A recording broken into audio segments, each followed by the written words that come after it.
He recalls his father's words, live for the clan and desire nothing. He looks down, overwhelmed by the battle around him and his own weakness. But a voice cuts through his thoughts, icy and mocking. What a priceless sight. The mocking voice observes a knight fighting the continent's strongest commanders alone. The mocking man seems impressed. As expected of that man's brother, very interesting indeed, he then calls out someone's name in fury. The man in shadows is surprised and asks, "Who made you do this, Boris?" The man in shadows, surrounded by dark magic, questions, "Was it the Emperor?" He notices the black fog and thinks, "It's just like the rumors said." The shadowed man identifies him, an assassin from Mist, a foggy organization. The Mist assassin declares that he will report his success to his superiors. His opponent laughs at his threats, mocking him. The assassin warns him to give up his secret power now. The hero realizes he's trapped in a powerful barrier. The assassin declares he will find the person behind his brother's problems. A barrier. An unknown voice says, "I'll just tear it to bits," and that's enough, Cyan. He is stuck within the barrier. He remembers his father's teachings. He remembers his father's teachings of sacrifice, duty, and loyalty. The shadow man realizes that the culprit behind this was Ashel. Ashel stands confidently, his armor gleaming. He prepares for what's to come next. Ashel smirks. He stands above the hero who struggles against the barrier. "What is the meaning of this?" Cyan says. He remembers to fight for the clan and the people. Cyan's face is covered in blood. He shouts, "For me, therefore I'm just trying to." Ashel tells him to take the burden off his shoulders. Cyan doesn't understand what's happening. Did I do something wrong? The assassin, engulfed in ominous fog, is called out for his murderous actions. Cyan shouts, enraged by Ashel's deception. He asks him to acknowledge his sins. Murderer. He questions Ashel's words, confused about any sins he may have committed. This must be about the Empire's throne. Ashel's plot unfolds alongside the Demon King's raid, revealing a hidden war for the throne. The world is at war for the continent. It is more than meets the eye. Ashel declares that he helped Cyan achieve everything he started. Serving him was his life, he declares. Magenta energy surrounds him and he feels betrayed. But now you're abandoning me. Magenta energy surges around him, now fueled by a fierce resolve. I'll give everything I have. Enraged, Cyan unleashes his power, declaring his intention to destroy Ashel. His opponent notes that Cyan still has a lot of power left. That's impossible. Cyan is asked, "Aren't you ashamed of yourself?" His confusion is clear. Trapped, Cyan remembers the voice, just once. An explosion of magenta energy happens once more. Magenta energy continues to explode and the mysterious voice declares, "Once is enough." Cyan prepares for his attack after the explosion. Cyan unleashes a powerful counterattack against Ashel with his magenta energy. Ashel mutters to himself, pitying Cyan. He states, "You poor bastard." Ashel claims he wanted to make Cyan's death painless because they are brothers. But you've shown your true colors. Ashel reveals his long-held belief. Cyan was a demon from the beginning. Cyan is bleeding from the face. Ashel stands victorious over his enemy. "It's a good thing I never trusted you." Ashel commands his lackeys to leave, while Cyan curses his own helplessness. Defeated and bleeding, Cyan faces his downfall. He wonders, is this my end? Ashel appears above Cyan, preparing to fight, but suddenly someone bursts through the barrier, attacking Ashel. Before Ashel can react, a blade pierces through him. Cyan is surprised by this sudden turn of events. The barrier is destroyed in a blinding flash, sending debris flying everywhere. A voice booms, echoing, Young Master Cyan." Cyan is gasping in shock. Suddenly, a familiar voice yells at him to wake up. "How long do you intend to sleep?" A young maid, startled by the sudden turn of events, demands, "Why are you here?" Cyan looks at her confused. Cyan thinks back. It's been 20 years since he last saw her. It's the same like his childhood. He notices the same furniture arrangement as in his childhood home. Wait. Cyan awakens abruptly, asking if he's a child once again. A maid calls out to young Master Cyan. He's surprised by the maid's words. "Training? You're stalling to avoid it, make up your mind." He awakens to a familiar sight and a maid's words. Training, you're still making excuses. He recognizes the duchy. Cyan thinks he's back in the past. He's returned to the past. Is this like when your life flashes before your eyes? Cyan remembers, 27 years ago, it was a year before the academy. Every year, the duchy holds a dual training session for the children. Cyan remembers his father, Duke Vert, would make attendance a very big deal. He realizes that his half-brother is the same age as him. Cyan remembers that his half-brother, Krantz, always had more attention. I was a bastardized son. After being mocked in the duel, he became everyone's laughing stock. Do not try anything. A maid suggests he surrenders, but Cyan refuses. He needs to win. He can't stand being looked down on. He thinks the sword is heavy and remembers his youth. My strength is the same. Cyan thinks this isn't a dream or my life flashing before me. He realizes he's back in the past. You didn't run off, huh?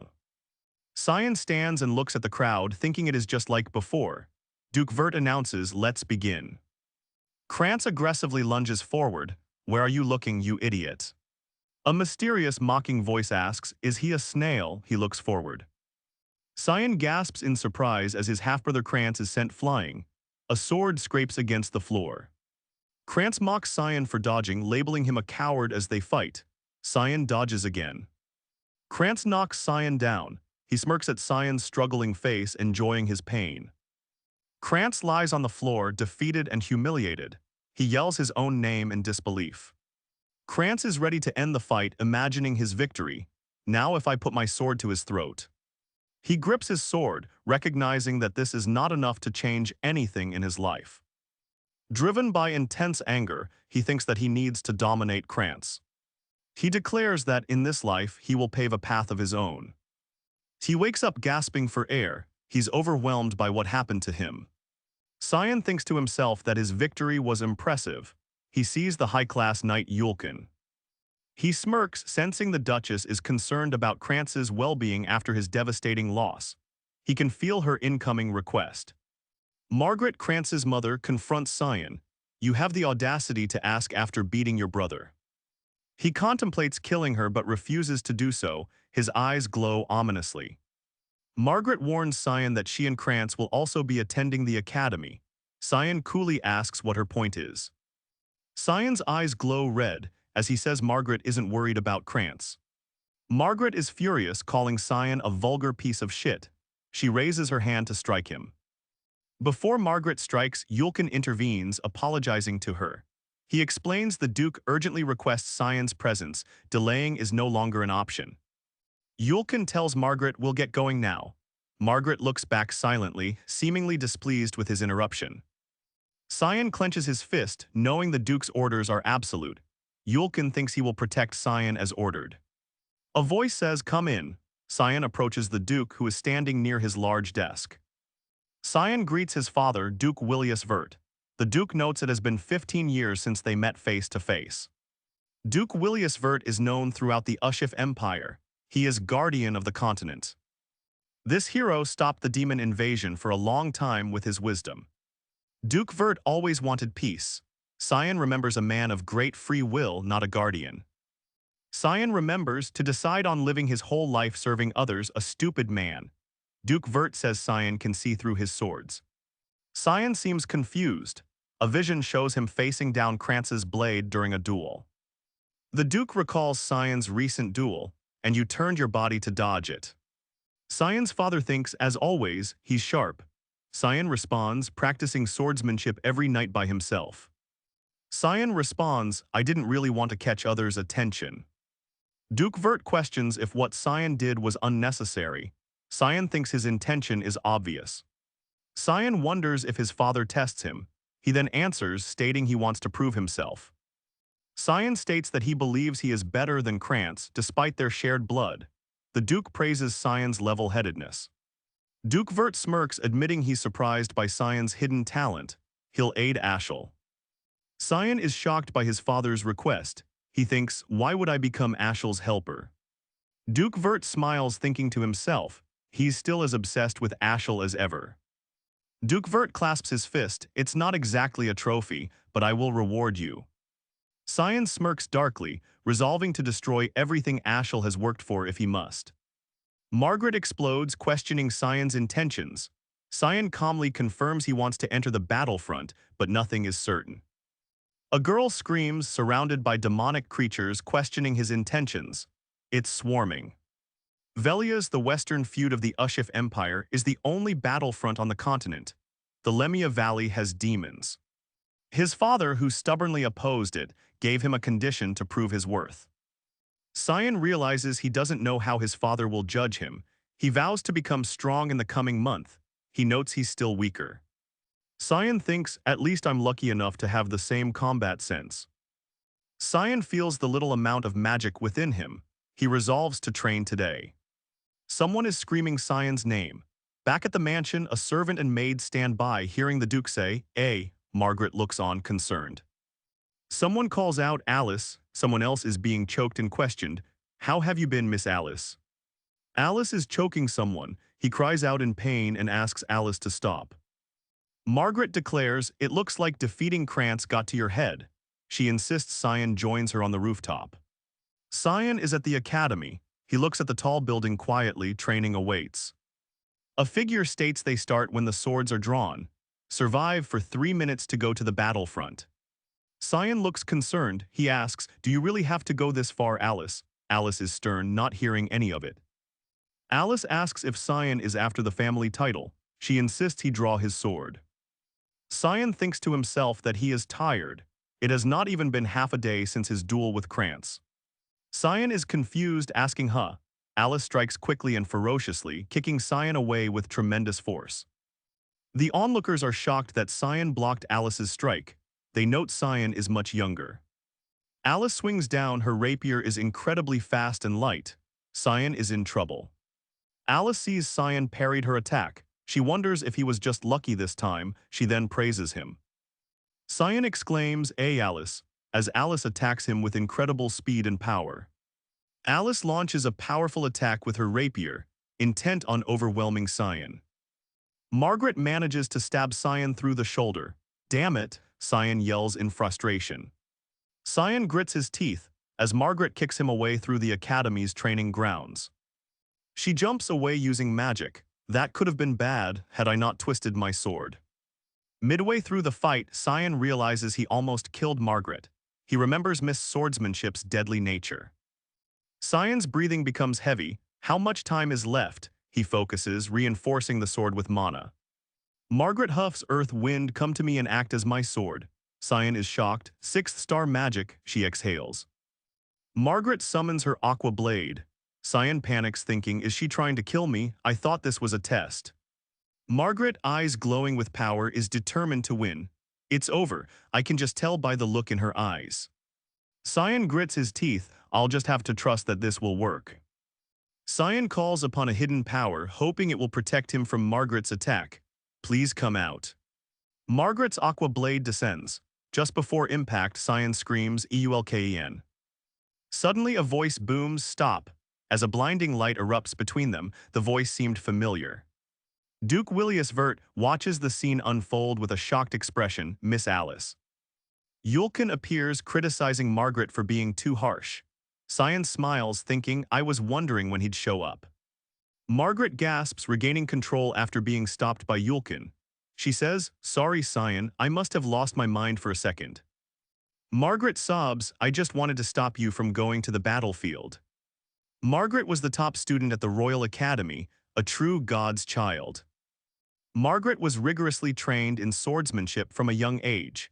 She was also mentioned to be the future guardian of the continent, alongside Ashel Vert. A vision of Alice being killed flashes. Cyan clutches his chest. "I missed you, Alice." Margaret hugs Cyan tightly, surprised by his appearance. She asks, Now that I think about it, weren't you the Duke's guardian knight?" Yulkin reveals that he was secretly following Cyan, protecting him. He wonders if he should have revealed himself sooner. As Cyan loses consciousness in Margaret's arms, he wonders, why did father tell Yulkin to secretly? Margaret's calm expression hides her inner turmoil. He's still like a little kid. The next day, Alice returned to the academy to see her father. Apparently, she's graduating soon. Cyan lies exhausted on the floor. 10. He realizes he's been stuck at this level for 2 weeks. Cyan remembers the past, reflecting on his previous confidence and desires to return and find a solution. A servant announces Alice sent Cyan a package. Really? Cyan exclaims, surprised. The package, however, smells terrible and disgusting. Cyan realizes Alice got him Hellhound's blood, a rare item from Lemia Valley. The black market rumors were true. The Hellhound's blood is considered poisonous with a terrible smell and burning sensation upon consumption, but it permanently increases mana and strength. Cyan holds the Hellhound's blood, ignoring Emily's concern. "Don't worry, Emily," he says, determined. Cyan begins to drink the Hellhound's blood, then reminisces. "I'm the only person who was able to adapt to your cooking skills." Cyan compares the taste of the Hellhound's blood to his previous food. "It's good," he cries out in a strained voice. Emily asks if Cyan needs something. Meanwhile, Cyan prepares to leave, wondering if the Hellhound's blood worked. Cyan stands near the academy thinking, "I've been waiting for this day for 2 weeks." Ashel received a divine revelation from Lumendel, guiding him to an ancient temple. Cyan wonders where it could be. Cyan searches for the ancient temple, assuming the divine revelation is still to come. He arrives at the ancient temple. This place, it's different from last time. It was an ancient temple dedicated to Lumendel, the god of light. He sees the ruined temple from the god Demon War 300 years ago. Who could have ever imagined? He is shocked that the temple is so close behind the castle walls. "I can see it." The owner of this temple, a grand and holy sword emits light, resting peacefully. Humanity drove out the Demon King's army from Velias, but they were stronger. Amongst those relics, Durin Dark was a holy sword. It was blessed by the god of light, Lumendel. He learns his future. He will die because Durin Dark is owned by Ashel Vert. Perhaps Durin Dark has something. He touches Durin Dark. It's warm. It has something to do with my regression. The power emanating from the sword suddenly vanishes. That ruined my mood. Let's just take care of business and then leave. The temple holds both light and darkness. Once you pass the light, found it. At first it seems like the sword's shadow, but it's not.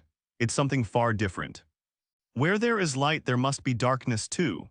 A deep red aura rises. It's a pathway. He will proceed deeper into the darkness of the temple. It leads to another room hidden by the altar of light. What will he find inside? He sees Durin Dark, a demonic-looking sword. "It's nice to see you, my sword." He grabs the demonic sword Karam. Red energy emanates from the blade.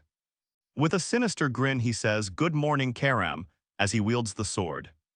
The demonic sword's energy courses through him as he laughs. Q tilde, this familiar failing, it's the best. "I want to slay something right now." A dark figure appears. "Child, don't you have any fear?" "I don't know, it means that this sword is now mine," waking a sleeping sword. A burst of red energy slams Cyan to the ground. "Your body is now mine." The mysterious voice now in Cyan's body speaks. "You weren't this rash before." The voice in Cyan's body asks, "Kyuk, what are you? How can you touch me?" A powerful strike is delivered towards Cyan as he yells, "Fuck off." He barely recovers from the last attack and asks, "Who are you?"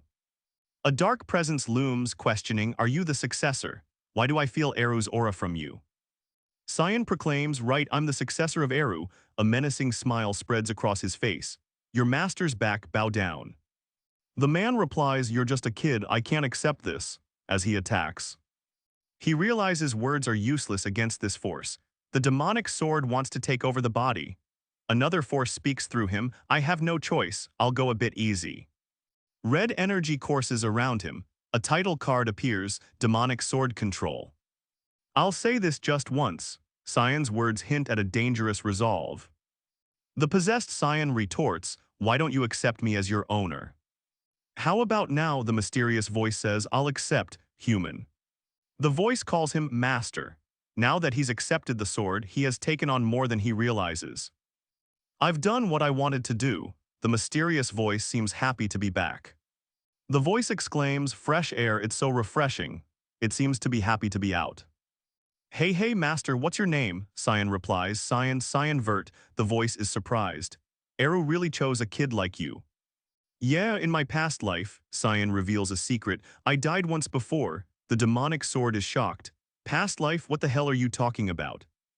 The demonic sword asks, he's still sleeping, huh? The sword will awaken in 20 years. The demonic sword lets out a dark aura. A small creature forms behind Cyan. Then Durin Dark emits a bright light. The carriage races toward the Duke's mansion in the evening sun. The carriage comes to a halt. Cyan thinks, I can't believe the day has already come. Cyan reflects, time sure flies by. They arrive at the Duke's gates, greeted with greetings to the Duke. Duke Vert questions Cyan's resolve to fight at the battlefield, a grave matter. Cyan confirms his desire to be at the battlefront. Willius commands someone to open something, receiving another confirmation. The Duke's aide unrolls a scroll. Cyan, watching closely, wonders, a magic scroll, are they summoning something? The scroll glows with a potent magic. A barrier of light envelops the battlefield. The ground trembles as the barrier activates. A surge of energy pulsates throughout the battlefield. A massive fiery hellhound emerges from the magic barrier. Cyan is shocked. Hellhound. Cyan realizes, a low-rank demonic beast from Lemia Valley, huh? Cyan wonders if there is a failsafe if things get out of hand, as Willius replies, you must be responsible for your every action. Duke Vert watches Cyan. He mutters, trial, huh? Cyan draws his sword, preparing for a fight. Duke Vert asks sternly, did you just say that you want to duel with me? Cyan thinks, only 3 days until my promise with father. I want a real fight. Duke Vert looks at Cyan saying, for a duel someone your age, Krantz would be. Cyan wonders why he keeps running away from him. Duke Vert sighs, what a hassle. Duke Vert stares intensely as Cyan smiles. If you insist, okay, instead. Cyan declares he will only defend. He then thanks Yulkin for his presence, needing another favor. Cyan's eyes glow red. Whatever happens from this point on, don't tell father about it, this is an order. Duke Vert questions Cyan's earlier statement, his face showing doubt. Cyan's eyes sharpen, his true power ready to awaken. The force of the clash sends Cyan flying backwards. Duke Vert thinks, that was heavy, I can't believe that was the sword. Duke Vert thinks that was the sword of a 10-year-old. He realizes he's quick. The force sends Cyan flying back as he slams into the ceiling. Duke Vert looks on in surprise. Duke Vert's attack pushes Cyan back. They clash, creating a shockwave of force. Sparks fly as their swords meet. The force of the clash creates a strong gust. Cyan's eyes glow with intense power as Duke Vert's strike sends him reeling again. Their battle intensifies. Cyan lands on his feet. Phew, I can't win against you yet. He thanks Yulkin for helping him. Yulkin is impressed, muttering, gee, great job, young master. Yulkin realizes, I can't believe the weak master Cyan has grown so much. Duke Vert thinks if the hunch I had back then was right. The Hellhound towers over him, exuding immense heat. He can overcome any trial. The ground cracks beneath their feet as they unleash their power.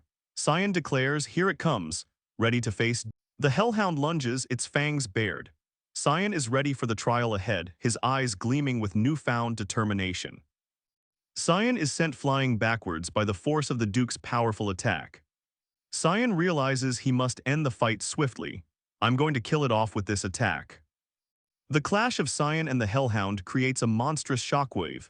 Dust and debris fly everywhere.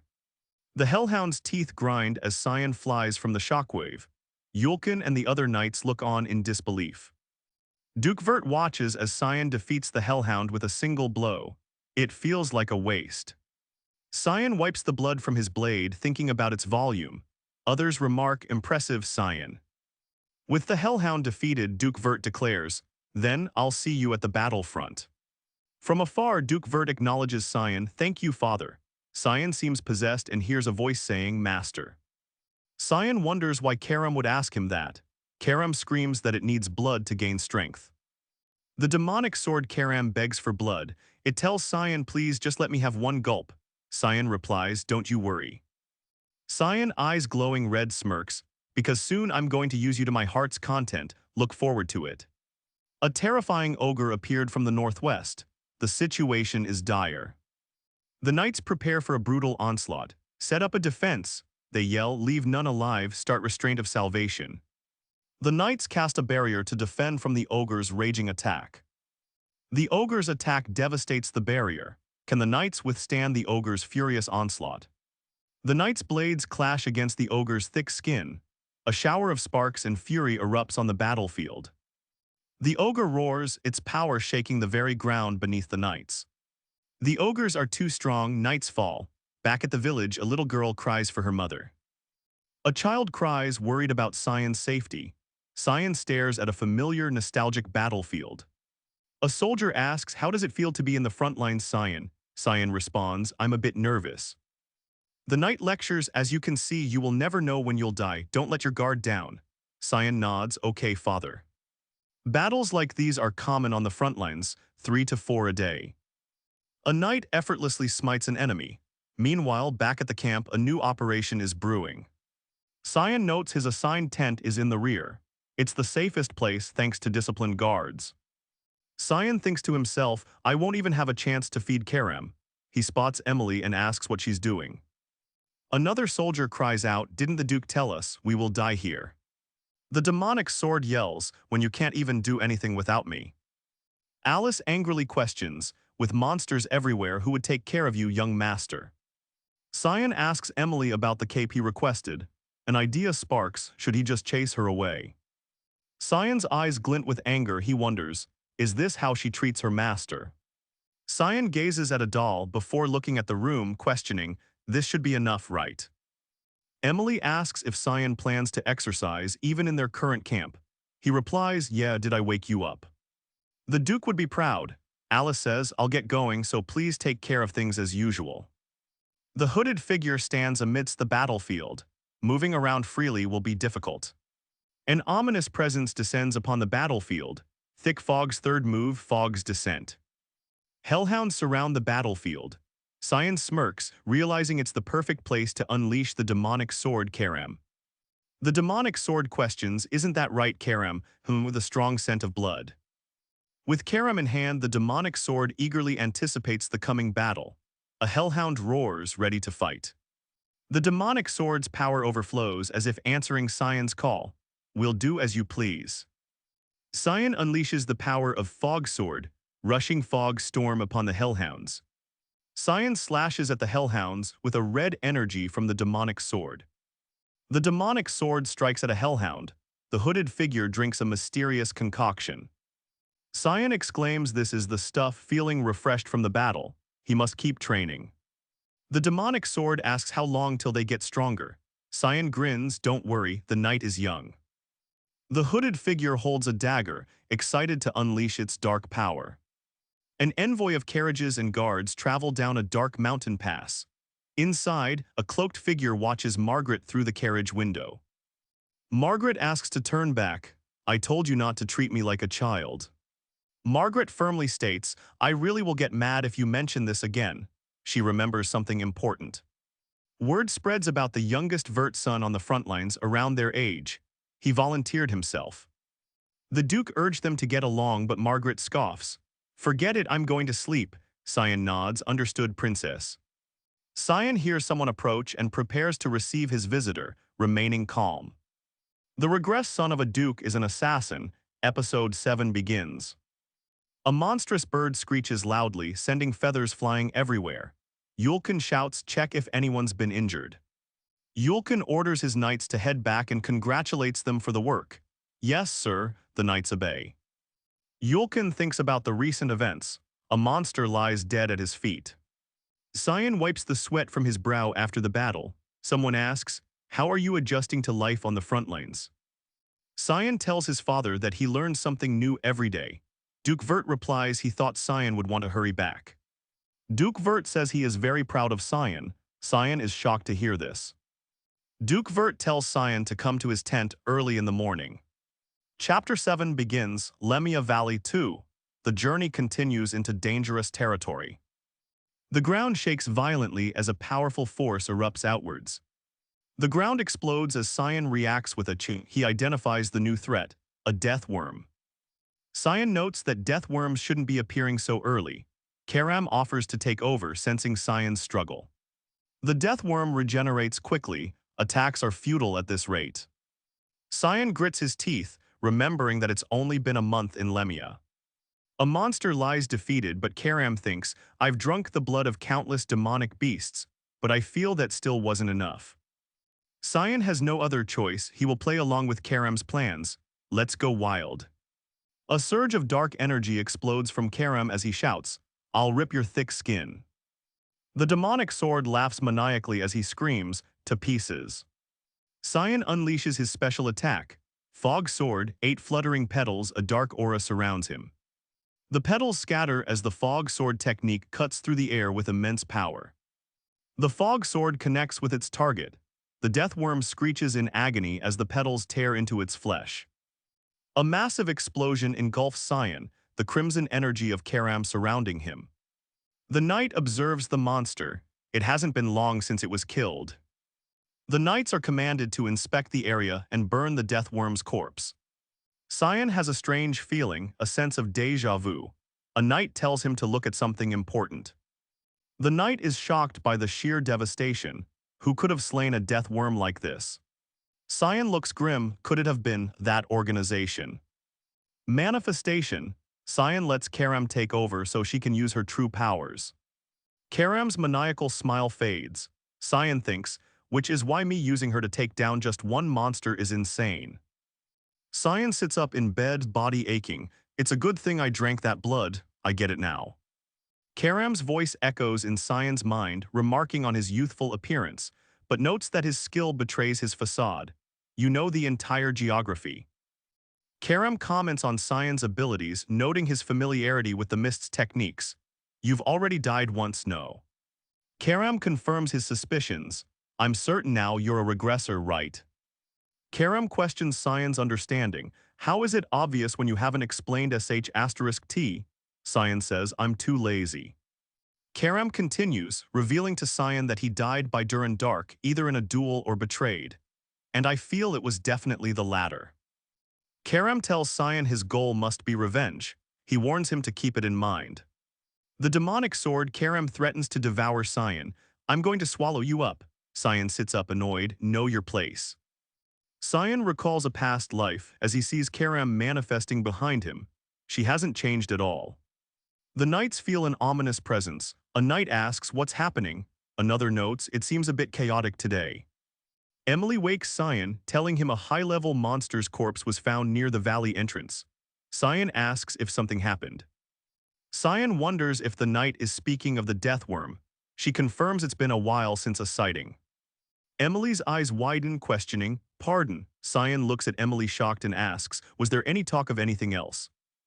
A knight approaches Cyan. Young Master Cyan, the Duke wants to see you right away. He grumbles, this is a pain. Cyan remembers that he couldn't take care of the monster's corpses. Soldiers suddenly appeared out of nowhere. Cyan grits his teeth. He wanted a quiet life before the academy, shit. The knight responds, yes, Cyan. Cyan looks away, thinking about yesterday's events and what the Duke might ask. Cyan looks troubled, thinking about how to explain his involvement with the death worm. Duke Vert addresses Cyan in his study. He wonders if he will be asked about yesterday's incident and asks Cyan to sit. Cyan grits his teeth, realizing he needs a convincing excuse for Vert. Duke Vert wastes no time, demanding Cyan explain his whereabouts last night. Cyan nervously gives a simple excuse. I went to bed early as I was tired. Duke Vert questions Cyan's excuse, but the Hellhound's sword traces linger in his mind. Cyan responds calmly, why do you ask? Doubt fills Vert's mind. It's hard to believe Cyan slayed a death worm. Duke Vert addresses Cyan, asking if something is bothering him. He talks about the camps last night. It must be investigated more.